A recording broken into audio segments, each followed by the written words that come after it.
Саламатсыздар мекендештер, саламатсыздарбы спорт сүйүүчүлөрү. НТ Спорт каналы назарыңыздарды Борбор калабыздагы Аккулат майданына бурмакчы. Бишкек шаарынын 140 жылдыгына арналган турнирдин финалдык беттеши.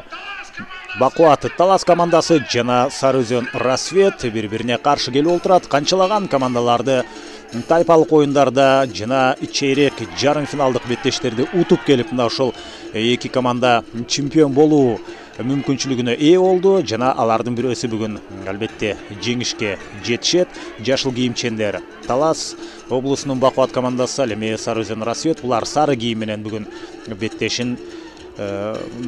беттешүүдө. Кызматыңыздарда болсо мен Эркин Абдуллаев болмокчумун. Ал учурда улак мына жерден көтөрүлүп кетти. Ат үстүндө чыныгы улак тартыш ушул жерде орун алып бара жатат. Албетте тайгазанга барганга мүмкүнчүлүк болгон жок. Ал үчүн алгач улакты өз карамагына алышың керек. Мына 3 таймдан 20 мүнөттөн 3 тайм боло турган мелдештин беттешин азыр алгачкы секундалары, алгачкы мүнөтү орун алып атат. Биз учурдан пайдаланып оюнчуларды сиздерге тааныштырып алалы. Мына азыр алгачкы жекеме-жеке орун алаттагы Бакуат Талас командасынан Дастан Сагынбек уулу чыкты. Жана ошондой эле Сарыөзөн Рассветтен азыр ким чыгарын айтабыз. Биз ага чейин оюнчуларды тааныштырып баштай берели. Алгач жашыл кийимчен Бакуат Талас командасынан баштасак, Райымберди Жаныбай уулу биринчи катар санында Турон деген аргымак менен, Бекбото Дамир уулу экинчи номерде ал чагылган менен, Норус Ратбек уулу үчүнчү Аватар, Эрсултан Айдаркан уулу төртүнчү минген аты Золотой, бешинчи Эламан Руслан уулу Шамал менен, Ария Төлөнов алтынчы Ракета минген аты Дастан Сагынбек уулу Мерс менен, азыр ортодо жана ошондой эле Рыскелди Мергенбай уулу Рембо менен 8-9 Азамат Жоорутбек уулу минген аргымагы полковник, Майрамбек Рыспеков 10 номерде Спартак менен, Таласбек Дүйшалиев 11 минген аты Шахмат, ал эми Барсты менен жүргөн Астаркул Табышев 12 орунда. Бакуат Талас командасынын жетекчиси Азамат Жумаев, машыктыруучусу болсо Нурлан Мамбетов. Мына ошол курам азыр өзүнүн күчүн финалдык беттеште сынап көрөт. Ал учурда Дастан Сагынбек уулу улакты жерден эңип алганга аракетти жасап, такымга басты. Ошол замат Темир Молдокулов, суу самырды минип жүргөн тажрыйбалуу Темир Молдокулов мына ошол эрдин каршы жактан кол салып улакты тартуу алып кеткенге аракетин көрүп атат. Биз болсо Сарыөзөн Рассвет командасы менен дагы тааныштырып коелу сиздерди. Оюнчуларды биринчи номерде Тилек Урманбетов минген аты Аракет, Айбек Эсеналиев экинчи минген аты Акжол, Темир Молдокулов суу самыр менен мына азыр жекеме-жекеде жүрөт. 3 номерде Ержан Талантбек уулу Баатыр менен 4-чү, Бактияр Жабакеев Капрал менен 5-чи, Бакыт Жолдош уулу Спирит менен 6-чы, Эрторну менен жүргөн Тилек Эсенбаев 7-чи, Жоон Арыкты менен жүргөн Элдияр Тургунбаев 8, Алы Назаров 9-чу минген аты Десятка, Бекназар Аматов 10-чу Элли Бидер менен 11-чи Эламан Нурбото уулу Максимус, 12-чи Рамзат Бөкөнбаев Шторм, команда жетекчиси болсо Тилек Урманбетов. Мына ушундай ата-атаса куту сүйнөттөйт бир сыйра оюнчуларды биз тааныштырып алдык. Чыныгы кыргыздын ат жалында чоңойгон мырзалары азыр улакты Астаркул Табышев алып турат. Мына Барс менен куйругун түйүп алган. Негизинен буга чейинки жарым финалдык жана 3-чү орун үчүн болгон беттештерде аянт бир топ баткак болуп, көпчүлүк чабандестер аттарынын куйругун түйүп алган эле. Бүгүн аба ырайы да жакшы жана аянтта өтө сонун. Чыныгы көкбөрү оюнуна жаратылыштагы өзүнүн табигый жакшы мүмкүнчүлүгүн түзүп берген Астаркул Табышев 1996-жылы төрөлгөн 22 жаштагы жаш чабандестердин бири азыр тайгазанды бир сыйра айланып чыкты, бирок өтө жакын келе алган жок. Албетте ага тоскоолдук кылган Сарыөзөн Рассветтин оюнчулары коргонууда азырынча сапаттуу ойноп атышат. Тилек Эсенбаев мына Эртори менен анын жанында жүрдү дагы өнөктөштөр менен чогуу тайгазанга таптакыр жакындата койгон жок. Азыр күү менен бара жатат. Менин оюмча аянтан сыртка чыгып кетти. Мына бул жерде чийинден сыртка чыкты. Андыктан биз кезектеги жекеме-жекени көрөбүз. жана бул рет дагы ошол Дастан Сагынбек уулу Мерс менен чыгат болду экен. Же башка чабандести биз Бакубат Талас командасынан көрөбүзбү? Бакубат Таластан бул жерде 3-чү номердеги Сарыөзөн Рассветтен Темир Молдокулов чыкты. Тажрыйбалуу азыр мына 33-34 жашка келип калган чабандес. Буга чейин көптөгөн ири турнирлерде өзүнүн күчүн сынап жүргөн Темир Молдокулов ортодо ал Суусамырды минип жүрөт. Ага каршы кайрадан эле Дастан Сагынбек уулу Мерс менен. Экөөнүн ортосунда туп-туура 10 жаш айырма бар. Дастан Сагынбек уулу 1994-жылы төрөлгөн. Азыркы учурда 27-28ге жаштайып калган оюнчу. Бирок булардын өздөрүнүн жашы 10 жаш болгону менен аттары албетте ушул жекеме-жекеге чыкканга мыкты даярдыгы бар аргымактар болуп эсептелет. Негизинен Талас облусунун кайсы командасы болбосун, алардын дайыма жекеме-жекеде аттары мыкты болуп келген. Жок эле дегенде ушул акыркы 3 жыл ала турган болсок, эч кайсыл командага алардын аттары жекеме-жекеден бербей келет. Мына ошондой эле көрүнүш азыр бул Бакубат Талас командасында дагы орун алууда. Ал ишенимдүү Мерс мына ортону ээлеп алган. Ошондуктан Темир Молдокулов Суусамыр менен улакка жакын бара албай жаткан учуру. Буга чейин Бакубат Талас Мурас деп аталчу, ал эми ага чейин мына Талас жаштары деген команда бар эле. Ошол клубтарда, командаларда ойноп жүргөн чабандестер азыр Бакубат Талас деп ушул жакта өзүнүн күчүн көрсөтүп атат. Күйөрмандардын эсине салып өтөлү, бул Бишкек шаарынын 140 жылдыгына арналган турнирде Ынтымак командасы, ошол Талас облусунун жана Ош облусунун Достук командасы, Аюу Биримдик деген күчтүү командалар катышкан жок бул мелдешке. Анткени алар ушул саналуу күндөрдөн кийин 9 май улуу жеңиш күнүнө карата Чолпон Атада ушул көкбөрү боюнча чоң турнир болот дагы. Алар ошол жака бир жагынан ошого даярданып атса, экинчи жагынан бул турнирде эми жаштар жаңы муун өзүнүн күчүн көрсөтсүн деп ошого мүмкүнчүлүк түзүп берди деп айтсак да болот. Ошондуктан азыр Бакубат Талас менен Сарыөзөн Рассветти биз финалдан көрүп атабыз.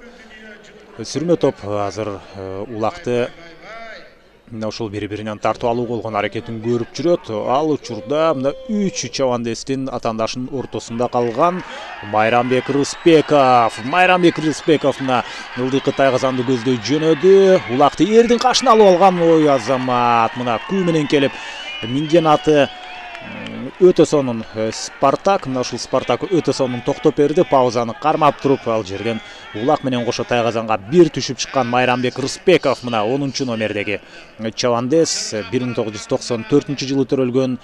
Жарым финалда ал 2 улак салган болчу, дубль жасаган. Мына азыр ошентип финалдык беттеште алгачкы упайды өз командасына алып келди. Азамат мына Майрамбек Рыспеков бул келечеги өтө кең чабандестердин, улакчылардын бири. Албетте ушул кийинки ири турнирлерде Кыргызстандын намысын коргоп, Кыргызстандын желегин желбиретет деген үмүттөрүбүз бар. Эң башкысы жарааттан алыс болсо эле, ден соолугу чың болсо дала ийгиликти жаратар. Ал учурда мына Сарыөзөн командасынын оюнчулары жооп берем деген. Мына ушул жерден эми кокустук болуп кетти. Бирок дагы деле болсо улакты өз карамагында жаңылбасам Бакыт Жолдош уулу же Бактияр Жабакеевпи. Ой азамат, мына эсепти 1-1. Бактияр Жабакеев бул Капрал менен ошентип эсепти теңеп кетти. Бакубат Талас командасы көпкө чейин ошентип мына упай жагынан алдыда жүргөн жок. Өтө сонун улакты салып кетти, бирок ага чейинки мына ушул Бакубат командасынын оюнчусу өтө начар абалда калды болушу керек. Себеби ушундай күү менен барып мына карап көрүңүздөр, кайталоодон улакты ушунчалык ыңгайсыз баратканына карабастан улактан колун кое бербей аягына чейин сүйрөлүп келди. Албетте ат бир аз солго тартып кетти. Болбосо ушул жерден эгерде ат деле тайгазандын оң тарабынан ээрчип кеткенде, анда мындай абалда калмак эмес. Бекбото Дамир уулу чагылган деген ат менен чагылган, чындыгында чагылгандыгын кылды. Ушинтип ден соолугун тобокелге салып бир упайдан өз командасын сактап калды эле. Бирок бир сыйра айланып келгенден кийин эсепти мына Бактияр Жабакеев теңеп кетти. тез жардам албетте өзүнүн көмөгүн көрсөтөт. Биз Бекбото Дамир уулуна биз албетте ага эртерээк айыгып кетишине, анын эртерээк айыгып кетишине тилектешпиз. Ушул жарым финалда ал биринчи, экинчи, үчүнчү улактарды салган болчу. Жана ага чейинки тайпалык оюндарда негизинен Бекбото Дамир уулу ушул бакубат таластагы эң чечүүчү, өзөктүү бир өзөгүн түзгөн оюнчулардын бири болуп эсептелет. Эми мындан ары беттештүү уланталат болду экен. Азыр дарыгерлердин көмөгүнөн кийин аны бир аздан кийин байкап көрөлү. Мүмкүн оюн талаасынан кайра пайда болуп калар. Эми албетте биздин ниетибиз жакшы, ушул эртерээк кайра оюнга аралашып кетсе деп. Мүмкүн азыр ал ден соолугу менен ал жакта алышып атат. Жана эсеп 1-1.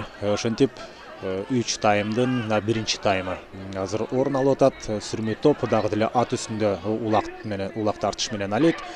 Чындыгында бүгүнкү беттеш бир топунда кызыктуу болуп атат. Ошондой эле буга чейинки күндөрдө асман бүркөлүп, жаан жаап, бул жак баткак болуп, ылай болуп, аттардын буту тайып, жыгылган учурлар болду эле. Анын жыйынтыгында улактагы суу болуп калып, өзү 35 килограммдык улак оорлошуп кетип, аны көтөрүүдө да ыңгайсыздык жаралып, мынчалык азыркыдай өтө динамикалуу беттештер орун албай аткан болсо, азыр мына финалда сонун көрүнүш орун алып атат. Жана Дастан Сагынбек уулу кайрадан ошентип улакты жекеме-жекеде жерден эңип кетти. Аянтан чыгып кеткен экен. Ошондуктан булар эми ат үчүн улак тартышканга баары сүрмө топ кошулуп кетти. Дастан Сагынбек уулу улакты алып жүрөт. Эсепти Сары Өзөн Расвет теңеп койду. Андыктан эми бакубат талас кайрадан упай жагынан алдыга чыкканга аракет жасап атат. Бул болсо Бекбото Дамир уулу. Ушул Бекбото Дамир уулу кайрадан аянтта кабагым кашым дебестен кайрадан оюнга аралашкан экен. Албетте Бекбото Дамир уулу өз командасынын чечүүчү оюнчуларынын бири. Азыр кайрадан жекеме-жеке орун алат. Бул ирет дагы Дастан Сагынбек уулу чыктыбы же башка оюнчуну биз бул жерден көрөбүзбү? Канчалык жакынкы пландан эки команданын оюнчулары канчалык күч сынашып атканын байкасак болот. Эрсултан Айдаркан уулу Золотой менен ортодо, жана анын атаандашы Бакыт Жолдош уулу Спирит менен. Бул сары кийимчендерде мына Сары Өзөн Расветтин оюнчусу 6 номердеги Бакыт Жолдош уулу, ал 1989-жылы көтөрүлгөн. Ал эми бул жактагы Эрсултан Айдаркан уулу 1995-жылы. Экөөнүн ортосунда ошондо 6 жаш айырма бар. Минген аттары мына бул жерде ошол эле Мерси же болбосо буга чейин Сары Өзөн Расветтен чыгып жаткан аргымактарга, Сусамырга караганда азыр башка ат чыкты. Бирок мында деле бакубат талас командасынын аты ортону берген жок. Жана улакты азыр алып жүргөн бул Майрамбек Рыспеков. Биринчи улакты тайгазанга салган дал ушул Рыспеков. Майрамбек Рыспеков азыр өздөрүнүн тайгазаны жакта жүрөт. Ал ылдыйкы тайгазанды көздөй жөнөшү керек. Спартак менен мына сызып жөнөдү. Анын жолунан азырынча эч ким тосуп чыга элек. Себеби анын өнөктөштөрү, атаандаштарынын бардык аттарынын мына жолун тосуп турат. Жана сол жагына өтөт беле. Улакты тайгазанга салып кетти. Тайгазанга салып, бирок кайрадан өзү жерге кулап түштү. Эсеп 2-1. Ошентип мына биринчи тайм бир топ кызыктуу кооз болуп атат. Майрамбек Рыспековго эчтеке болбоптурбу? Аттан түшүп калды эле. Мына эки оюнчу эки жагынан жетелеп бара жатат. Майрамбек Рыспеков биринчи жана экинчи улактын автору болуп калды. Ушул 94-жылы, 1994-жылы төрөлгөн 24 жаштагы биздин жаш чабандестерибиздин бири. Биздин дегенибиз албетте бул жалпы кыргыз элинин жаш чабандестеринин бири. Жана эсеп 2-1 болду. Буга чейинкисинде Сары Өзөн Расвет биринчи улак түшкөндөн кийин өздөрүнүн тайгазанына көп убакыт өтпөй эле жооп берген эле. Бул рет дагы Сары Өзөндөн биз ошондой аракетти күтөбүз. Албетте, бирок азырынча Бакубат Талас командасынын оюнчулары улак менен жүрөт. Азыр такымына ишенимдүү басып бара жаткан. Бул буга чейин өтө ыңгайсыз абалда калган кулап түшкөн Бекбото Дамир уулу оң такымга басып жүрөт. Бекбото Дамир уулу 1995 жылы төрөлгөн. Негизинен Бакубат Талас командасындагылардын дээрлик баары ушул 23-22 жаштын тегерегинде. Арасында албетте бир аз жашырактары бар. Ари Төленов мисалы үчүн ал азыр 18-19 жашта. Ошондой эле Азамат Жорукбек уулу 98. Ой, Азамат эсе 3-1-ге айланып кетти бул жерде. Канчалык Сары Өзөн Рассвет командасынын оюнчулары аракет кылбасын. Ушул жерде сонун тактикалык жүрүштөр орун алды дагы. Улакты тайгазанга салганга мүмкүнчүлүк болуп кетти. Мына кайталоодон жакшылап карап көрүңүздөр. Бул Бекбото Дамир уулу. Эки тарабында эки Сары Өзөн Рассветтин оюнчулары бар эле, бирок эч кимиси толук кандуу каршылык көрсөткөнгө жетишпей калды. Ошентип анын артында мына сол жак жагында Аалы Назаров калган, оң жак жагында болсо Айбек Эсеналиев ак жол менен экөө тең жетише албай. Бекбото Дамир уулу улакты тайгазанга салып, аттан учуп ыргып да кетти. Бирок эң негизгиси ал улакты тайгазанга салганга жетишкен. Эсе 3-1. Бул беттештин албетте фаворити Бакубат Талас болуп эсептелет. Тажрыйбалуу оюнчулар Сары Өзөн Рассветте болгонуна карабастан, биринчиден Бакубат Таластын аттары мыкты экени байкалып турат. Жана Сары Өзөн Рассветте бир топ тажрыйбалуу оюнчулар бар. Ошол эле мына биз Бактияр Жабакеев айтсак болот, Темир Молдокулов, андан сырткары Тилек Урманбетов өзү машыктыруучу, өзү биринчи номер менен ойноп атат. Андан сырткары дагы бир нече тажрыйбалуу оюнчулар бар. Тилек Эсенбаевди айтсак болот. Жана ушул жерден улак тайгазанга түшпөй калды. Эйламан Нурболот уулу өзүнүн аракетин көрдү эле. Тайгазандын сыртында турат улак. Жана эсеп 3-2-ге бул жерден айланбак. Аз жерден ал иш жүзүнө ашпай калды. Элдияр Тургунбаев жоон арыкты минип жүргөн ал мезгилде улак кайрадан Бакубат Талас командасынын оюнчусунда жебедей сызып мына такымга улакты басып алып бара жатат. Анын жолунан өзүнүн өнөктөш мындай ылдамдык менен аянттан чыгып кетпейт болду экен. Ой, Азамат дароо бурулду дагы. Эламан Руслан уулу тайгазанга жетип барды. Эмнегедир бүгүн аттан кулагандар көбүрөөк. Бул бир жагынан оюн ушунчалык динамикалуу болуп, ылдамдыкы күчтүү болгондуктан деп эсептесек дагы болот. Себеби канчалык ылдамдык жогору болсо, ошончолук аттын үстүндө ишенимдүү олтуруу мүмкүнчүлүгү начарлайт. Бирок албетте булар чабуулга чыккан учурда, ошо тобокелге салуу менен ушундай тайгазанга жакын барган учурда үзөңгүнү тебинип туруп мына тайгазанга улак менен кошо түшүп кетип атышат. Башка жерде аттан кулаган учурлар жок. Жалаң гана тайгазанын тегерек четинде гана аттан түшүп калган мезгилдерди көрүүдөбүз. Азыр аянттан сыртка чыктуу жок. Дагы деле чыга элек мына аттын жылуусунан бул жерде кармап, жакындатып барганга аракет кылып көрдү. Улакты такымга Майрамбек Рысбеков басып жүрөт. Биринчи жана экинчи улакты тайгазанга салган Чавандес эми аянттан чыгып кетти. Улакты жерге таштап койду. Бул убакытты чоюу аракети. Бирок эми бул биринчи тайм экенин эске ала турган болсок, улакты азыр таштабай деле койсо болмок. Анткени жекеме-жекеге алып келип, азыр бул жерде кандайдыр бир өзгөчө көрүнүш орун алышы деле мүмкүн эмес. Андыктан Майрамбек Рысбеков кайрадан улакты такымына басып алды дагы. Азыр Сары Өзөн Рассветтин тайгазанынын жанындагы атайын белгиленген чийинге алып келе жатат. Биз кезектеги жекеме-жекеге күбө болобуз. Улак бир топуна чоң серке экени көрүнүп турат. Мына ушул жерде улактын бир тарабы жерге тийип калгандай, чийилип бара жаткандай. Азыр болсо Дастан Сагынбек уулу Бакубат Талас командасынан чыкты. Анын атаандашы Сары Өзөн Рассветтен чыккан.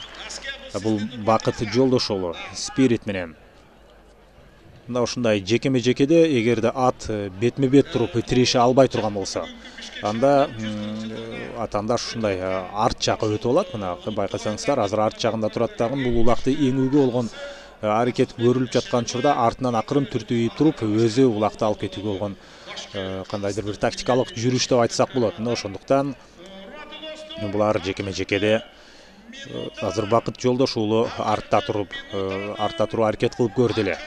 Буларга белгиленген убакыт соңуна чыгып, азыр башкача өндүсөр чыкты ортого. Ал учурда биринчи таймда эле аягына келип калды. Ооба, мына Эрсултан Айдаркан уулу чыккан. Сары Өзөн Бакубат Таластан, Сары Өзөн Расветтен болсо Темир Молдокулов. Темир Молдокулов улакты жерден эңип алды. Кандай мына кароосу күчтүү улакчыларыбыздын бири бир эңкейгенде улактын кайсыл жери, буту туш келеби, төшү туш келеби, жүнү туш келеби, ошол жеринен көтөрүп барып улакты жерден эңип кетти эле Темир Молдокулов. Суусамыр менен, бирок менин оюмча биринчи тайм аягына чыгып калды окшойт. Саналуу гана секундалар калды. Мына ошентип биринчи тайм аягына чыкты. Азыр бул улакты мына жон гана жерге таштап кетти.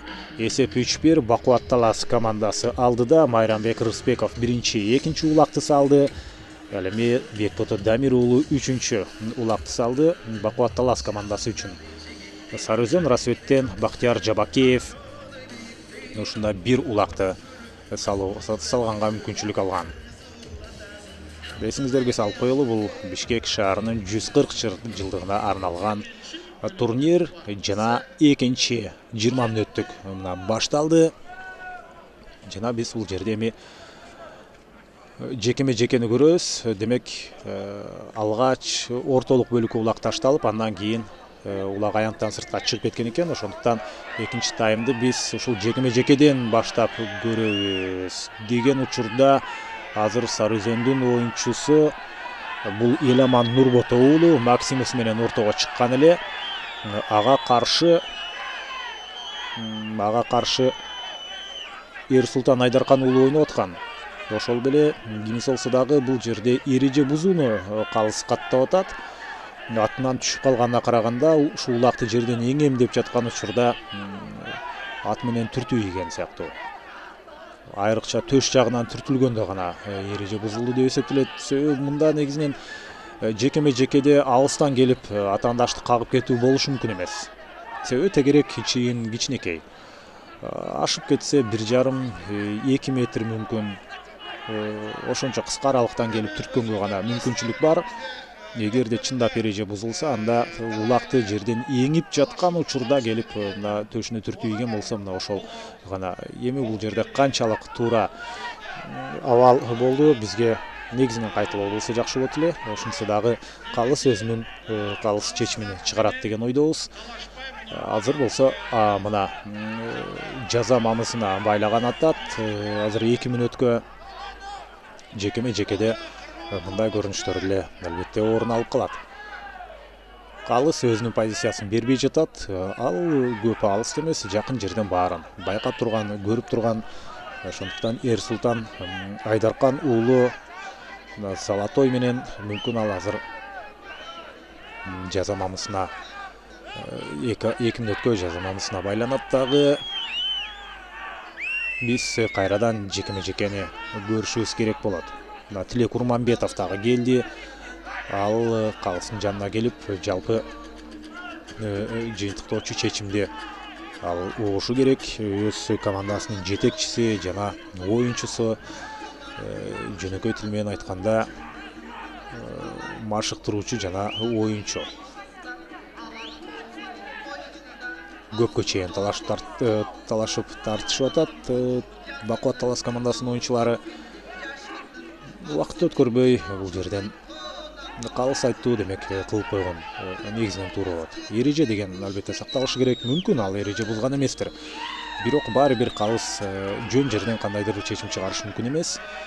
Калысты сыйлап, анын чечимин сыйлап койгонго не жетсин. Жана мына аттан кулап түшкөн Эламан Нурболот уулу азыр өзү улакты эңип кетти. Себеби анын атаандашы жаза мамысына кеткен 2 мүнөткө. Ошондуктан улакты эч кандай тоскоолдуксуз жерден эң алдыдагы мына сол такымга басты. Бул рет Сары Өзөн Рассветтин улакты сала турган тайгазаны мына ушул сол тарапта. Себеби бул экинчи тайм. Булардын тайгазандары өзгөрдү деген учурда аттан түшүп да калды. Экинчи рет аттан түшүп атат Еламан Нурболот уулу. Азыр мына бир эле ушул эпизоддун ичинде аны менен улакты тайгазандан чыгып кеткен болсо, бул азыр негизинен Бакубат Таластын Талас командасынын аракети болчу. Себеби бир оюнчусу 2 мүнөткө жаза алып калган, ошондуктан алар Бакубат Талас бир чабандеске аз ойноп атат. Андыктан жекеме-жеке болсо бул ошол жаза мамыдан кайра келгенге чейин демек жекеме-жекеден убакытты өткөрүп алса болот. Бакубат Талас командасынын тактикасы албетте мыкты, өтө жакшы. Мына жекеме-жеке Бакубат Таластын пайдасына болуп калды. Мен оюмча азыр улакты жерден эңбестен бул жерде Бакубат Талас оюнчусу ким ошол Дастан Сагынбек уулу болушу керек. Ал атайын мына ушул жерде ортону ээлеп турат дагы убакытты өткөрүү менен алек болот. Анткени Ерсултан Айдаркан уулу оюнга аралашышы керек. Дал ошондой экен, мына Дастан Сагынбек уулу ага каршы Темир Молдокулов ойноп атат. Сусамыр менен Бакубат оюнчулары аттарынын мыкты экенин билет, ошондуктан бул азыр улакты эңгенге таптакыр аракет кылган жок. Жөн гана убакытты өткөрүү менен ушул өзүнүн 2 мүнөткө жаза алган өнөктөшүн күтүп жаткан мезгили. Темир Молдокулов канчалык аракет кылбасын, Сусамыр менен улакка жете албай жатат. Болбосо ага бир эле секунда керек. Бир эле көзүрмөн болсо, ошол замат улакты жерден эңип кеткенге анын толук мүмкүнчүлүгү жетет. Бирок улак менен Темир Молдокуловдун ортосуна Ерсултан Айдаркан уулу Золотой деген аргымагы менен туруп алган. Бул жерде кечиресиздер. Дастан Сагынбек уулу Мерс деген аргымагы менен туруп алган. Ошондуктан ал аракет кылып атат улакты эңгенге. Анткени Ерсултан Айдаркан уулу оюнга аралашты окшойт. 2 мүнөттө менин оюнча өтүп калды. Азыр биз Ерсултан Айдаркан уулун аянттан көрүп кала турган болсок, эки командада тең мына 4төн оюнчу жүрөт. Эми кадимкидей оюнду мындан ары беттештүү уланта берсе болот. Ерсултан Айдаркан уулу жана ошол замат улакты Элдар Тургунбаев эңип кетти. Мына айтпадым беле, аларга бир эле секунда керек Сары Өзөнүн оюнчуларына. Ушундай бир көз ирмемге буйдала калды эле. Ерсултан Айдаркан уулу ошол замат Элдар Тургунбаев улакты жерден эңип кетти. Ушул экинчи таймда эсеп сандарын кыскартып жана көбүрөөк улакты тайгазанга салганга Сары Өзөн Рассвет аракет кылышы керек. Антпесе Бакубат Талас алар убакытты чоюу жагынан азыр эле көрдүк. Мына бир оюнчуга аз болгондо кантип убакытты кетирди. Ошол сыяктуу 3-чү таймда алар өздөрүнүн аракетин көрөт. Жана Элдар Тургунбаев анын жанына өнөктөшү келди. Кош такым менен улакты салып кетеби десек, жок. Бакубат Таластын коргонуусу дагы албетте начар эмес. Бир топ эле мыкты. Канчалык аракет кылбасын, мына бул жерде Тилек Урманбетов менен Элдар Тургунбаев экөөсү улакты тайгазанга салуу менен аракет кылууда. Жана эсеп ошентип бул жерде 3-2-ге айланды. Негизги бул улакты тайгазанга салган эң көп күчүн жумшаган бул Элдар Тургунбаев. Жана албетте Тилек Урманбетов жардамга келди. Эгерде Тилек Урманбетов болбосо, Элдар Тургунбаев өзү жалгыз, албетте ал жерде улакты тайгазанга сала алмак эмес. Андыктан кош такым менен эсеп 3-2-ге айланды. Эми беттеш мындан ары кызыктуу болот десек туура. Анткени кайрадан интрига жаралды. 3-1 эсебине караганда 3-2 болуп турганы күйөрмандар үчүн албетте кызыктуу. Улак ортодо азырынча эч ким аны эңип аттардын туягынын арасынан сууруп чыгып кеткенге мүмкүнчүлүк ала албай жатат. Бекназар Аматов мына Либидер менен 10-номердеги сары кийимчендердин оюнчусу ошол баарынан активдүүрөөк болуп атат. Ошол улакты эңемдеп, мына азыр аты бир аз жылып кетти. Ал учурда Бакубат Таластын оюнчусу улакты кармаганы менен ээрден бир аз кыйшайып калды. Андыктан акырын сүйрөп барып туруп аянттын сыртына чыгарып салды. Ар жагын байкасаңыздар, бир апилкеден атайын төгүлгөн чийин турат. Ошонун бери жагына түшүп калды дагы. Эми бул жакта күч органдарынын өкүлдөрү коопсуздукту бул жерде сактап турган ошол милиция кызматкери улакты жерден алып чабандестерге алып берди дагы. Ал кайрадан азыр эми биз жекеме-жекеге күбө болобуз. Ортодо Ерсултан Айдаркан уулу турат. 4-чү номер менен Золотойду минип 1 эмес 2 чабандес ортого туруп алды. Дастан Сагынбек уулу азыр ортого чыгат окшойт. Жок, мына Дастан Сагынбек уулу сыртка чыкты дагы. Ал жерде Ерсултан Айдаркан уулу ортону ээледи. Жана атаандашын өзүнө жакындатпай жатат. Ушинтип Бишкектин 140 жылдыгына арналган турнирде чындыгында көкбөрү оюну өтө кызыктуу. Мына бир нече күн мурда башталган алгач тайпалык оюндар болду. Андан кийин плей-оффтук беттештер болуп, эми ошентип финал орун алып жатат. Элдияр Тургунбаев атаандашына каршылык көрсөтө алган жок. Ерсултан Айдаркан уулу ишенимдүү улакты оң такымга басып алды. Элдияр Тургунбаев мына артынан ээрчип жүрөт дагы, улакты аянттан сыртка чыгарганга аракет кылып атат. Ал учурда Ерсултан Айдаркан уулу эч кандай шашпастан биринчи өзүнүн өнөктөштөрүнүн позициясын карап атат. Кайсыл учурда аянттан чыксам деп, кандай учур керек? Албетте, эгерде мына ушундай суроо жарала турган болсо, бул түз эле тайгазанга кете турган жол керек жана атаандаштардын жолун өнөктөштөрү тосуп турган учурда. Мына ошондо мына карасаңыздар, азыр суурулуп чыкканга аракет жасады. Ошол замат өнөктөшүнө улакты өткөрүп берем деген аракети иш жүзүнө ашкан жок. Азыр болсо Ерсултан Айдаркан уулу Майрамбек Рысбековго өткөрүп берем деген. Майрамбек Рысбеков бул чабуулчу оюнчу.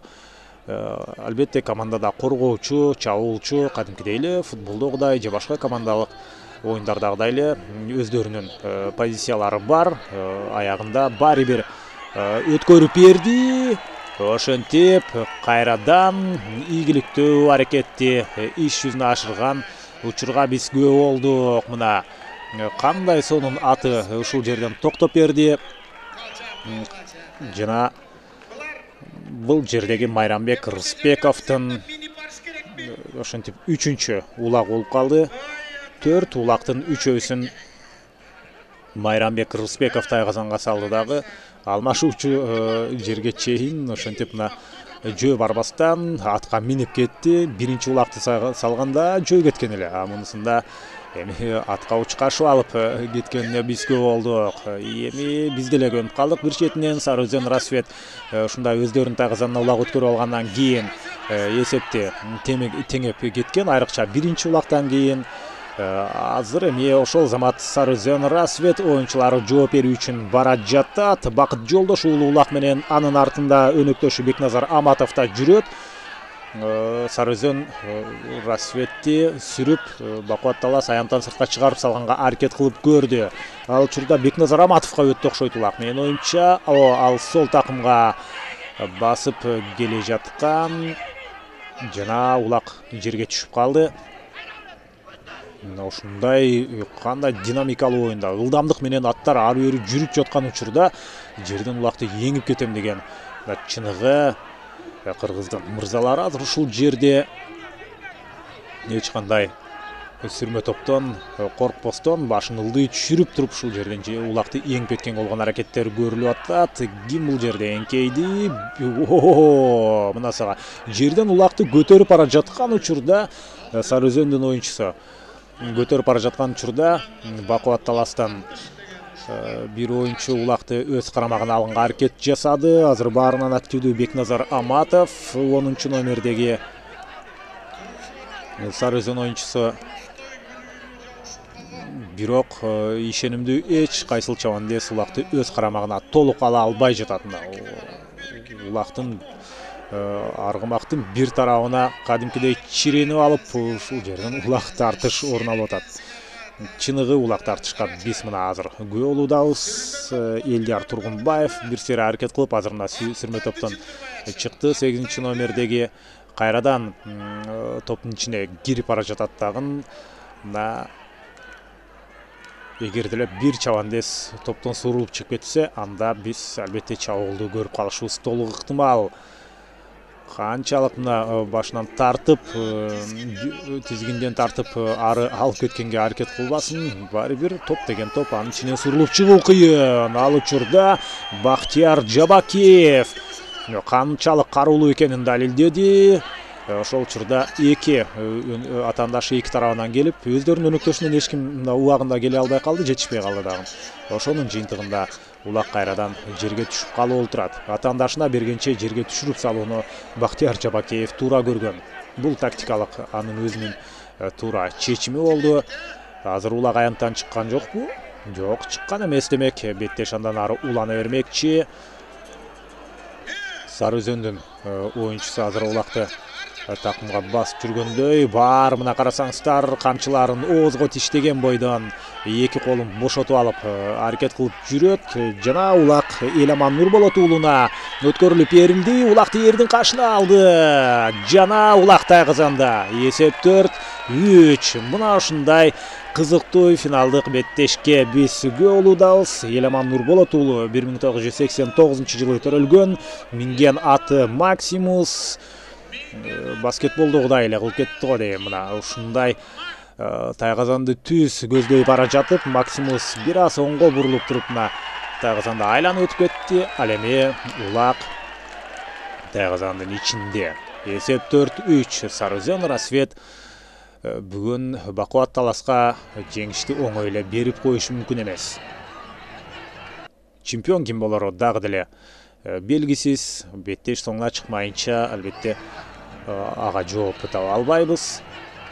Жана азыр улакты Элдияр Тургунбаев жерден эңип алды. 3 оюнчу азыр чогуу бара жатат.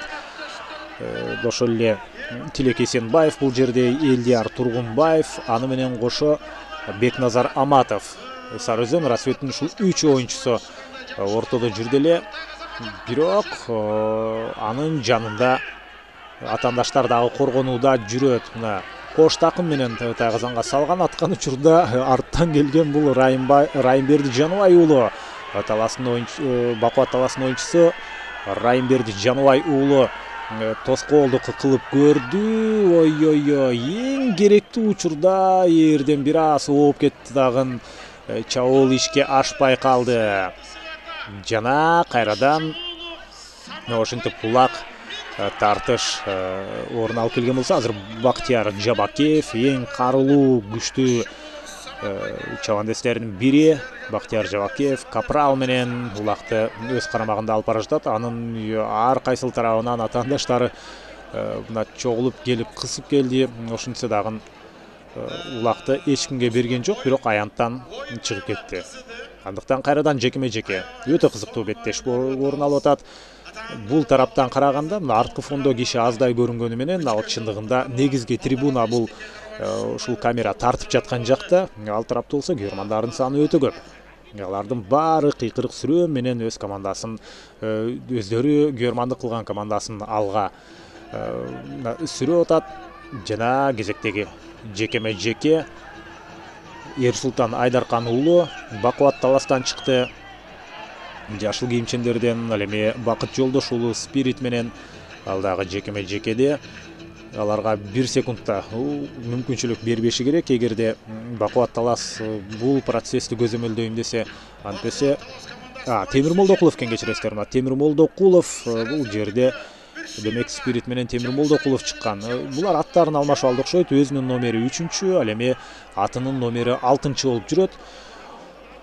Жана кээ бир чабандестер бир атка көнөт, кээ бир чабандестер кайсыл ат болбосун минип кете берген дагы улакчылар бар.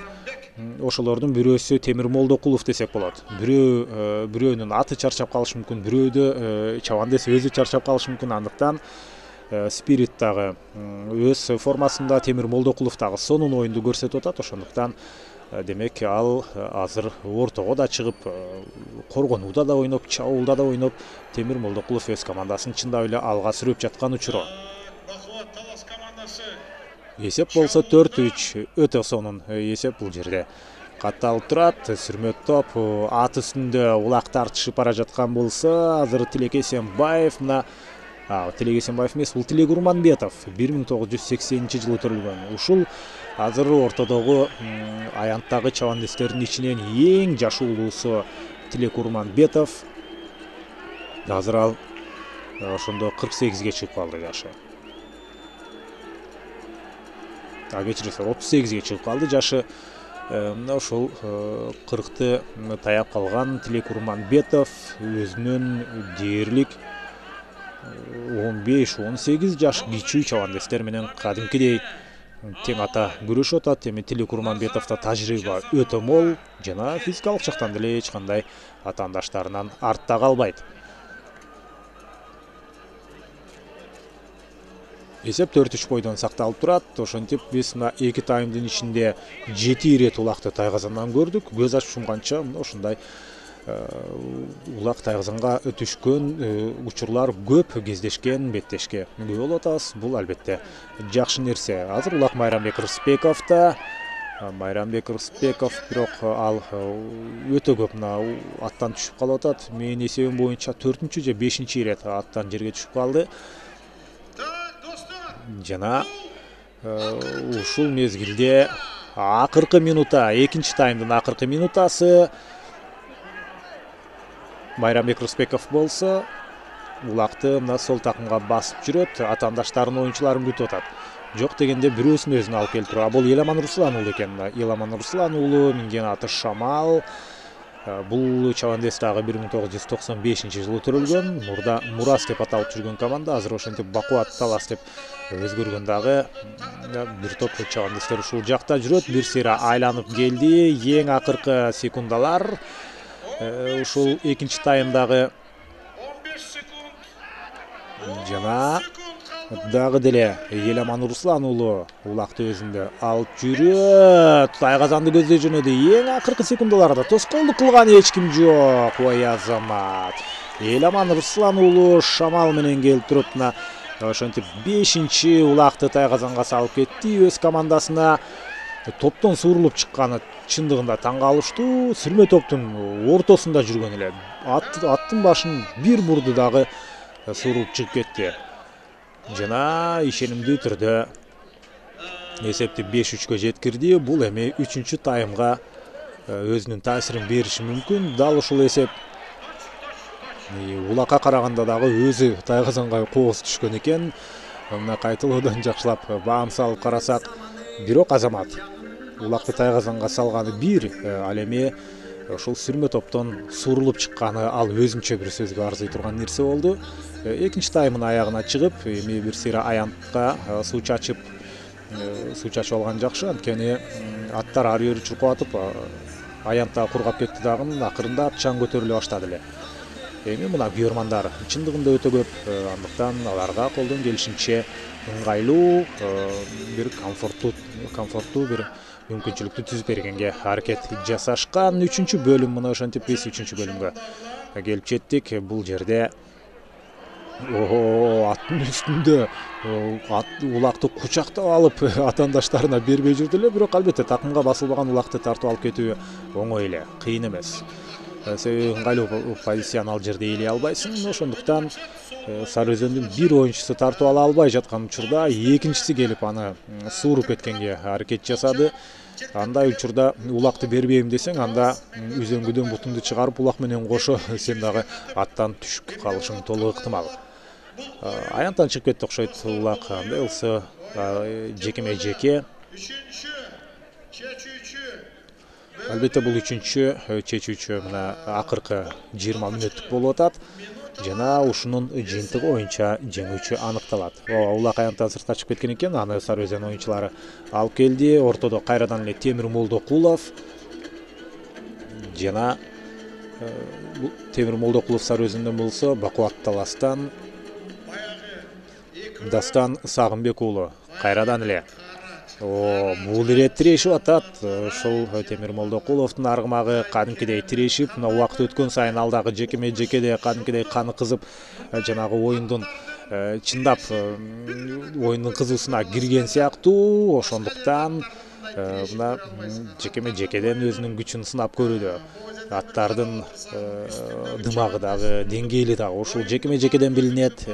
Жана бир аз тердеп күнгө чагылышып турган ушул Темир Молдокуловдун аты мына эч кандай эч нерседен кайтчуда эмес. Күчү жетеби, жетпейби тирешүү менен турган учуру эң кооз. Мисалы үчүн жеке мага, мисалы үчүн бир топ эле күйөрмандарга деле ошондой болушу керек. Эң кооз учур ушул аттардын жекеме жекедеги тиреши. Бирок аягында баары бир Дастан Сагынбек уулунун мерси мына күчтүүлүгүн кылып кетти. Жолотпой турат, улакка таптакыр жолотпой, мына ушинтип бул жакта ишенимдүү турган учуру. Жок, жолотчуда эмес.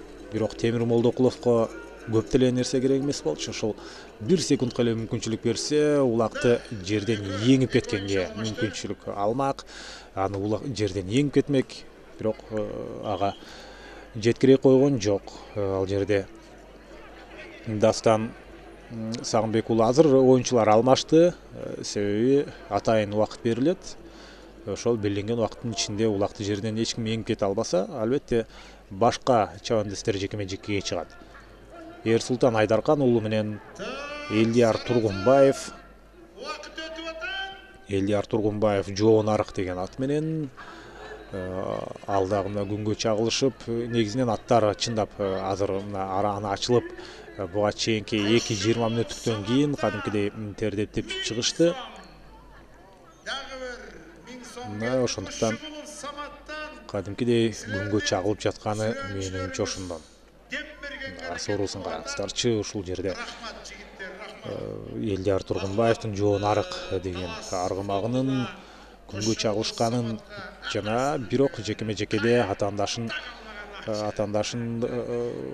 артта калтыра алган жок. Ал учурда Эрсултан Айдаркан уулу улакты оң такымга басып алды. Көп деле сырткы көрүнүшү, көп деле олбурлуу көрүнбөйт жекеме жекедеги мыкты аттар. Бирок ушунчалык мына ишенимдүү турат дагы таптакыр атаандашын жеткирбей, улакка жеткирбей койду эле. Эрсултан Айдаркан уулу сүрмө топтон жекеме жекеден суурулуп чыкты жана өнөктөштөрүн издеп атат. Анын жанынан биз Бекбото Дамир уулун көрүүдөбүз. 2-номердеги мына Бекбото Дамир уулуна улакты өткөрүп берди. Ошол замат Тилек Урманбетов ага жабышып атат. Бекбото Дамир уулунан улакты тартып алууга болгон аракет Сары Өзөндүн бардык 4 оюнчусу тең кошо берди. Мына бирөөсү чыкты, бирок калган 3-өсү чапкенедей жабышып, улакты тартып алмайынча жаны тынчуда эмес. Тилек Урманбетов дагы деле улактан колун кое бербей, ошол жерде бараткан жана эсеп азырынча мына ушул 5-3 бойдон турат. Бул экинчи таймдын жыйынтыгындагы көрсөткүчтөр. Андыктан бул үчүнчү чечүүчү жыйынтыктоочу бөлүктү дагы албетте биз улакты тайгызандан көрөбүз деген тилегибиз бар. Сары Өзөн оюнчулары өз тарабына алып кетчүдөй деле болуп калды эле, бирок аянттан сыртка чыгып кетти. Анда кайрадан жекеме жеке.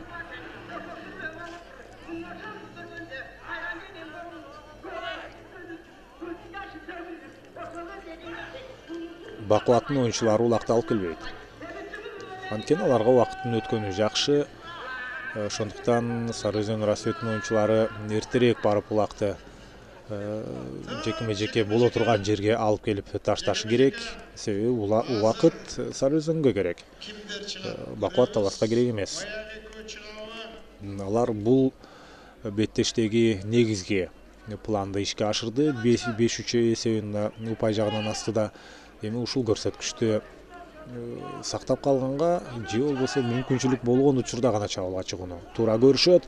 Ерсултан Айдаркан уулу ортодо, жекеме жекеде. Анын минген аты Золотой. Ал эми ага каршы бул ирет Еламан Нурболот уулу чыкты Максимус менен. Арт жагына өтүп турат дагы ушул жерден улакты ой Азамат мына сага 1 секунд эмес, жарым секунд же андан да 1 доли секунд эле керек экен бул жерде. Еламан Нурболот уулуна чү дегенде эле улакты ой кайда салып атат могул.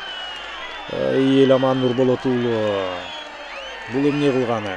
Булардын тайгазаны өйдөнкү тайгазан болчу. Ушунчалык улакты жерден сонун эңди, ушунчалык тайгазанга сонун салды, бирок башка тайгазанга салышы керек эмес беле.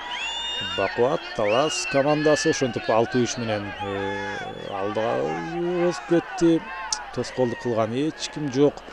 Ушул бойдон сызып деле атаандашынын аянтына жөнөсө болмок. Албетте бул экинчи таймдагы ой эсинде калып калган окшойт. Еламан Нурболот уулу ошентип эгерде футболдо болсо бул автогол деп эсептелмек. Мына ошентип өз дарбазасына гол киргизип алган сыяктуу өз тайгазанына улакты салып алды. Тайгазандан адашып кетти дагы. Бул эми Бакуат Талас командасына мындан да жакшы болду. Эми Бакуат Талас эч кандай кыйналбастан ушул эсепти аягына чыгарып койсо деле болот. Сарызын Рассвет сонун атаандаштыкты көрсөтүп мына эсеп 4-3 болуп турду эле. Эми 6-4кө айлантууга мүмкүнчүлүк бар. Ошентсе дагы тайгазандын кырына түшкөн улакты кайрадан алып кеткенге Бакуат Таластын бир оюнчусу мүмкүнчүлүк алды. Жана акырын жерге бул жерден тыштап коюлуп турат. Менин оюнчу аянттан чыгып кетти окшойт. Ошон үчүн жерге тыштап койду элем. Еламан Нурболот уулунун мына чечими ошентип тайгазандан адашып кеткени албетте өзгөчө окуя болду. Бирок ушунчалык өзүнүн мыкты экенин далилдеди. Еламан Нурболот уулу мына Максимус менен ушул атаандашынын бери жагында туруп, колун созуп барып, эңкейип бара жатып улакты жерден эңип кеткени ушунчалык ошол мына азыр дагы көз алдыман кетпей турган учуру. Еламан Нурболот уулу буюрса азыр эле бир топ тажрыйбалуу болуп калган оюнчу, келечекте дагы далай Кыргызстандын улуттук курама командасына кирип, ал жакта өзүнүн чыныгы талантын көрсөтөт деген ойдобуз. Жана азыр болсо жекеме жеке орун алып турат. Жергиликтүү күйөрмандарга мына күйөрмандардын көңүлүн ачып аткан Асылбек Өзбеков агайыбыз, ал болсо ал дагы дал ошол азыр Еламан Нурболот уулунун өз тайгазанына салып алган улагы тууралуу сүйлөп атат. Оюндар бар, керемет оюндар бар Елеман. Еще Еламанга демек ага көңүл айтып аткан экен, ойлонбо алдыда көптөгөн турнирлер бар деп. Чындыгында эле ошондой. Биз Еламан Нурболот уулунун дагы көптөгөн ушундай талантына, көптөгөн эмгектерине, анын ушундай сонун оюндарына күбө болобуз. Мүмкүн азыр деле эми атаандашынын тайгазанына деле улак салып кетер. Ал учурда мына ушул Еламан Нурболот уулу болчу азыр жекеме жекеде, бирок Дастан Сагынбек уулу улакты өз карамагына алып кетти. Жанында эч ким жок. Оң тарабында гана бир атаандаш келе жатат. Жана Дастан Сагынбек уулу өнөктөшүн албетте өткөрүп бергенге аракет жасайт эртерээк. Өткөрүп берди, жок, дагы деле бере элек. Башка өнөктөшүнө өткөрүүнү туура көрүп атат. Жогорку ылдамдык менен келе жатып, такымдан улакты берип кетүү деле албетте оңой эмес.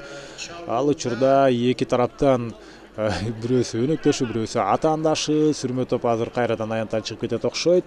Бактияр Жабакеев же Бакытты Жолдош уулу эле ушул эки оюнчунун бирөөсү Дастан Сагынбек уулуна жетип барып улакка жармашкан эле. 11-минутта дейт, демек дагы бир 9 минуттай убакыт калды.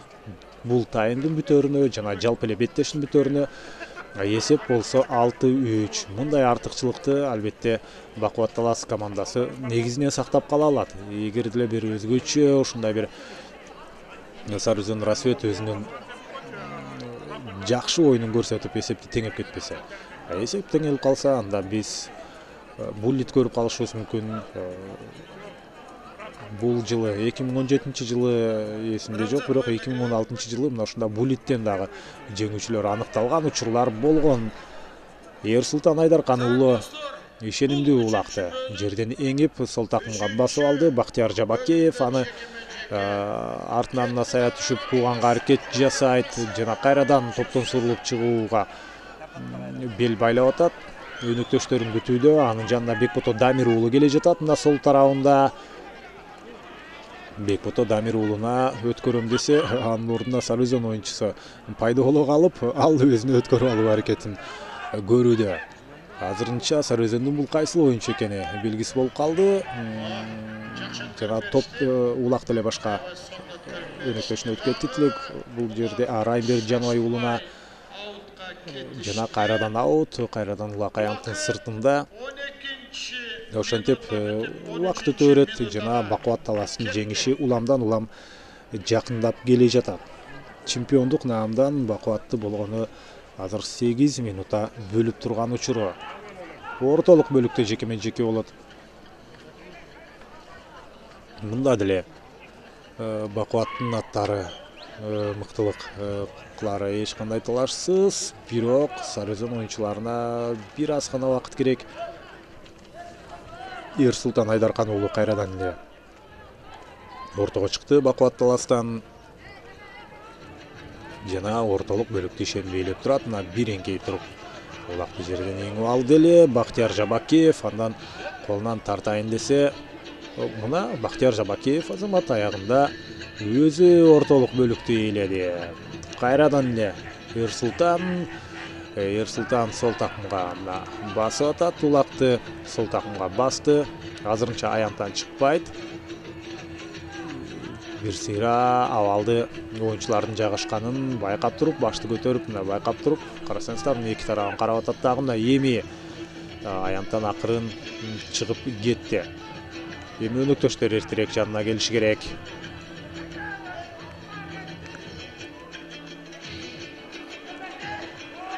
Жана алып кетти өнөктөшү. Бул жерде ким болду экен? Мен оюмча Эламан Руслан уулуна өткөрүп берди. Эламан Руслан уулу шамал менен мына жебедей сызып бара жатат. Баарын артта калтырды, бирок улакты такымдан алып чыкканга жетишпей калды. Ушул жолдо келе жаткан учурда акырын бошотуп улакты ээринин кашына өткөрүп ала турган болсо, албетте азыр эсеп 7-3-кө айланып кетмек. Баары сонун өнөктөштөрү жакшы мүмкүнчүлүк түзүп берди. Тоскоолдук кылган эч ким болгон жок, бирок улакты такымдан чыгарганга жетишпей калып, эсеп сандары бул жерде өзгөрбөй калды. Жана Улак Аянттан чыгып кеткен, эми кайрадан эле биз жекеме-жекеге көңүл бурабыз, жекеме-жекеге күбө болобуз. Бакубаттын оюнчулары улакты атайын аянттан чыгып кеткен учурда, эгерде улак алардын такымында болсо, атайын жерге таштап коет, себеби убакыттан утушу керек. Азыр кайрадан эле Эрсултан Айдаркан уулу ортодо. Жана Сарыөзөн Расветтен Айбек Эсеналиев чыккан. Айбек Эсеналиев мына эми эңкетсе болот ушул жерден. Жок дегенде эсеп санын кыскартганга аракет кылышы керек ал. Эңкейгенге аракет жасап атат. Жана эңкейип алып кет, бирок ыңгайсыздык албетте бар. Атаандаш мына ушундай прессинг жасап таптакыр эңкейгенге дагы мүмкүнчүлүк түзбөй жаткан мезгили. Ой, мына 1 секунд убакыт болду эле. Бирок аттын позициясы бир аз башкачараак болуп калыптыр, ошондуктан улакка жете алган жок. Ал учурда Эрсултан улакты эңип алды. Эрсултан менен Айбектин ортосунда мына тирешүү, бул тарабынан алып кетүү албетте кыйын. Такымга басып туруп эле акырын атын чүй деп койсо, андан ары жылып кетиши, андан ары Айбек колун кое бермекчи. Бирок азыр муну карап көрүңүздөр. Бир сыйра айланып, ары бери айланып атып, мына бутун коюп такымга баскан деген бутун кошуп улакты тартуу аракетин Айбек Эсеналиев көрүп атат. Айбектин дымагы чындыгында мыкты азамат, канчалык аракет кылып көрдү. Айбек Эсеналиев бул 1983-жылы төрөлгөн, азыркы учурда 35 жашка чыгып калган эң тажрыйбалуу оюнчулардын бири болуп эсептелет. Ерсултан Айдаркан уулу дагы деле улак менен ал учурда мына 3,5 мүнөт калыптыр беттештин бүтөрүнө. Жана 3,5 мүнөттө Сарыөзөн Расвет 3 улак салып кетсе, мына ошондо эсептеңелет. А болбосо Бакубат Талас албетте жеңишке ээ болот. Дагы улакты жерге таштап кетти. Жок дегенде мындай улакты жерге таштап кетүү менен 1,5 мүнөттү утса болот Бакубат Талас командасы. Таштап кеттүү, түшүрүп кеттүү, эмнеси болсо дагы албетте убакыт бул жерде кетип атат. Сарыөзөн Расвет жана Бакубат Талас, азыр болсо Бекназар Аматов чыкты Сарыөзөндөн. Ал ортолук бөлүктө ишенимдүү ээлеп турган болчу тагыраагы. Азыр болсо Дастан Сагынбек уулу мына атаандашын улакка жакындатчудай эмес. Өзү да көтөрүп кетчү, түрү көп байкалбайт. Азырынча жөн гана ушул ыңгайлуу позицияны ээлеп алууну туура көрүүдө. Кайсыл жагынан келбесин, баары бир ушул өзүнүн аты менен тирешип турган. Мына аттардын дараметин ушул жерден байкасаңыздар болот. Сонун тирешүү орун алып атат. Ары түртүп, бери түртүп аягында атаандашын улакка жакындата койгон жок. Темир Молдокулов азыр мына улакты жерден эңип алды. Жана кайрадан өздөрүн тагызан жакка жөнөп бара жатат. Акырын артка буруш керек. Аттын оозун артка буруп туруп, карама каршы тарапты көздөй чабуулга чыгыш керек. Ансыз деле бул жакта мына Эламан Нурболот уулу улакты атаандаштардын эмес, өздөрүнүн тагызанына салып алган. Эгерде ошону атаандашынын тагызанына салса, азыр эсеп 5-4 болмоктагы. Дагы деле жеңүүчү ким экени аныкталбай жаткан мезгилге күбө болмок болсо, иш жүзүндө андай эмес. Мына эсеп 6-3, 2 эсе артыкчылык Бакубат Таласта. Тайгызанды көздөй акырында бара жатат, бирок азырынча сүрмө топ гана өзүнүн аракетин көрүп келет. Сүрмө топтун ичинде улак калууда. Акыркы секундалар өкүм сүрүп атат. Мен оюмча Бакубат Талас жеңишти эч кимге бербейт. Математикалык жактан эсептенгенде деле калган убакытта мүмкүн эмес. 3 улак салып кетүү дээрлик мүмкүн эмес. Жок эле дегенде убакыт жетпей калат. Бирок сапаты жагынан деле азыр Сарыөзөн Расвет Бакубат Таласка кандайдыр артыкчылыкты көрсөтө албай жаткан учурда бул мыйзам ченемдүү көрүнүш болуп калат го дейм. Жана эң акыркы жекеме-жекелердин бири, мүмкүн эң акыркысы же эң акыркыга чейинки бирөөсү. Эң акыркысы экен. Мына беттеш соңуна чыкты. Бакубат Талас Сарыөзөн Расветти 6-3 менен жеңди жана Борбор калабыбыздын 140 жылдыгына арналган турнирдин чемпиону аталды. 5 жашыл кийимчендерди Бакубат Талас командасын жана анын күйөрмандарын татыктуу жеңиши менен куттуктайбыз.